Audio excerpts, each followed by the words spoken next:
안녕하세요. 반값보험료 만들기입니다.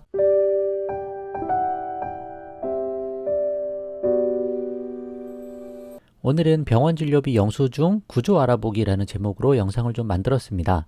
우리가 병원 치료받고 나면 이제 영수증을 받는데 거기에 총 금액이 나오고 어느 부분이 급여고 어느 부분이 비급여고 항목들이 어떤 것들이 있는지 그런 것들 좀 잘 알아야 실비보험 청구할 때 실수가 없는지 파악할 수도 있고 하거든요.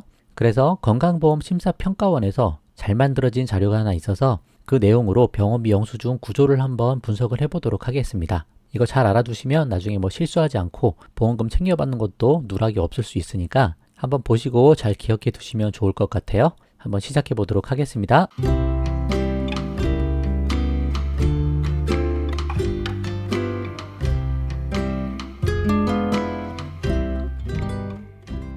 자, 병원비 영수증 받아보시면 대부분 이런 포맷으로 되어 있습니다.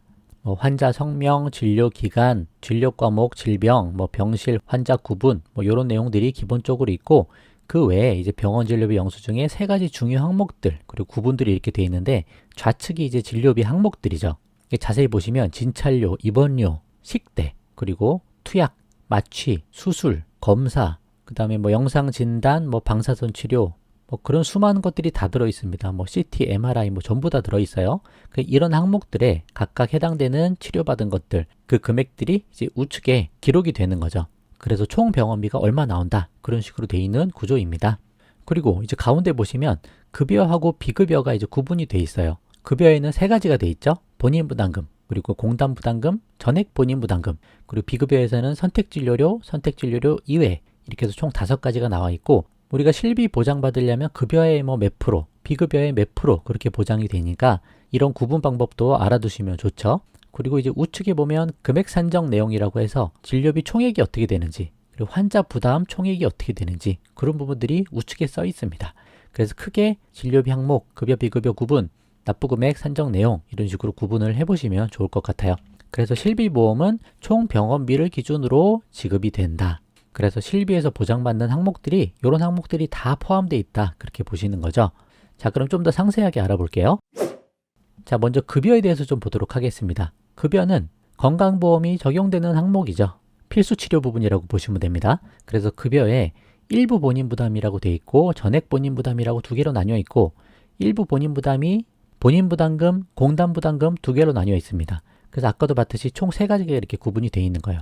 본인 부담, 공단 부담, 전액 본인 부담. 공단 부담금은 뭘까요? 국민건강보험에서 모두 다 내주는 비용이죠. 그래서 우리가 납부하는 건강보험료가 여기에 사용되는 거예요.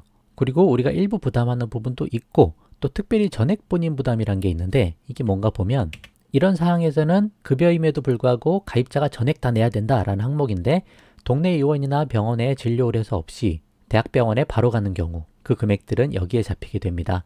그리고 응급 상황이 아닌데 응급실에 가는 경우도 마찬가지로 여기에 포함이 되는 부분으로 보시면 되세요. 그래서 급여에서 이렇게 3가지로 나뉘어 있다. 그리고 우리가 내야 될 부분은 본인 부담금, 전액 본인 부담금 요 2가지다. 그리고 실비에서 요거 2개를 보장한다. 그렇게 보시면 되겠죠? 자, 그 다음에 비급여입니다. 비급여는 건강보험 대상에 해당되지 않아 병원에서 정한 금액에 따라 환자가 진료비 전액을 지불하는 그 부분을 비급여라고 보고요. 크게는 이렇게 3가지로 나뉘어 있네요. 업무 일상생활에 지장 없는 진료비라고 되어 있습니다. 그러니까 어떻게 보면 꼭 필요하고 꼭 받아야 되는 필수 치료라고 보지는 않겠다. 그 개념으로 보시면 될 것 같아요. 그리고 미용 목적의 성형수술비 그런 것들도 비급여에 들어있고 상급병실 쓰면 비급여에 들어간다 그랬죠. 우리가 일반 병실 쓰면 급여에서 다 처리를 받는데 상급병실을 쓰면 상급병실료 차액이 비급여로 빠져서 그 차액의 50%만 지급한다. 10만 원 한도 내에서 지급한다. 그런 내용 지난번에 설명을 좀 드렸던 것 같아요. 이런 것들이 다 비급여에 포함된다. 그렇게 돼 있죠. 그럼 앞에서 보면 비급여에 2개가 또 나뉘어 있었는데 선택진료료하고 선택진료료 이외잖아요. 그러니까 선택진료로는 우리가 알고 있는 부분, 환자들이 좀 더 전문성 높은 의사한테 선택적으로 이제 진료받는 대가로 지급하는 그런 항목이죠. 나머지는 그 이외라고 보시면 됩니다. 비급여도 그런 식으로 나뉜다. 그렇게 보시면 될 것 같아요. 자, 그럼 병원비 총액 확인하는 곳을 한번 보겠습니다. 아까 말씀드렸듯이 환자가 내야 하는 총액은 우측에 나와 있죠. 여기 7번 보면 진료비 총액, 8번 환자 부담 총액으로 되어 있습니다. 좀 더 크게 보면 자, 7번 진료비 총액은 급여하고 비급여 항목을 다 합한 금액이에요. 당연한 내용이죠. 급여에서 보면 본인 부담금 1번, 공단 부담금이 2번, 전액 본인 부담금이 3번, 그리고 선택진료료 4번, 선택진료료 이외 5번. 요 5개 다 합한 게 진료비 총액이다. 그렇게 보시면 되죠? 그러면 이거는 진료비 총액이고 환자가 내야 되는 금액은 얼마냐? 왜냐하면 건강보험공단에서 상당히 많은 금액을 지불을 해주기 때문에 환자 부담 금액은 줄어드는 거죠. 그래서 자세히 보면 1에서 6번을 뺍니다. 원래 1번은 본인 부담금인데 상한액 초과금을 빼고 지급하겠다 그거죠. 이제 건강보험에서 소득별로 정해져 있는데 일정 금액 이상 쓰게 되면 그 금액은 건강보험에서 다시 돌려주는 개념으로 되어 있습니다. 너무 많은 비용이 지출되는 것을 막아주는 부분이죠. 그래서 이 부분도 빼야 되니까 1번에서 6번을 빼고 그리고 2번 공단에서 다 내주는 금액도 여기 빠져 있죠. 그리고 나머지 3번, 4번, 5번을 더해서 이게 환자 부담 총액이다 그렇게 보시면 됩니다. 그럼 이거를 정리해 보면 진료비 총액은 급여하고 비급여 항목을 다 합한 거다. 그리고 환자 부담 총액은 본인 부담금, 거기서 아까 6번 상한액 초과금 빼고 그 다음에 공단 부담금이 빠지죠. 그 다음에 전액 본인 부담금, 그 다음에 비급여들 그 금액이 합쳐져서 환자 부담 총액이 결정이 됩니다. 이 정도면 대충 다 설명은 된 것 같아요. 그러면 진짜 영수증이 어떻게 되어 있는지 한번 보고 그걸로 마무리를 좀 해보도록 하겠습니다. 자, 이런 식으로 실제 영수증이 나오죠. 제가 계속 보여드리는 내용인데 공단 부담금 A, 이 A가 여기에 해당되는 거죠. 그리고 본인 부담금 B는 이 두 부분이 해당이 되는 부분이고 비급여는 C로 해당이 된다.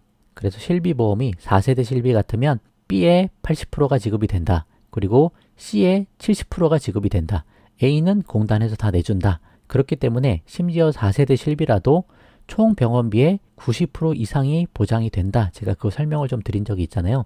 그래서 실비 중에 가장 보장이 낮은 4세대 실비라도 평균적으로는 90% 이상이 다 보장이 되기 때문에 국민건강보험과 함께 너무 큰 걱정은 할 필요가 없겠다. 저는 그렇게 좀 말씀을 드립니다. 그리고 실비에서 이런저런 비용들이 다 포함되어 있으니까 중복돼서 입원비, 수술비 뭐 별도로 다 가입할 필요 없다. 그렇게 말씀을 드리는 거고 많은 시간 요양해야 되고 별도 생활비, 간병비 뭐 그런 것들이 특별히 필요한 3대 질병에 대해서만 진단비를 별도로 준비하자.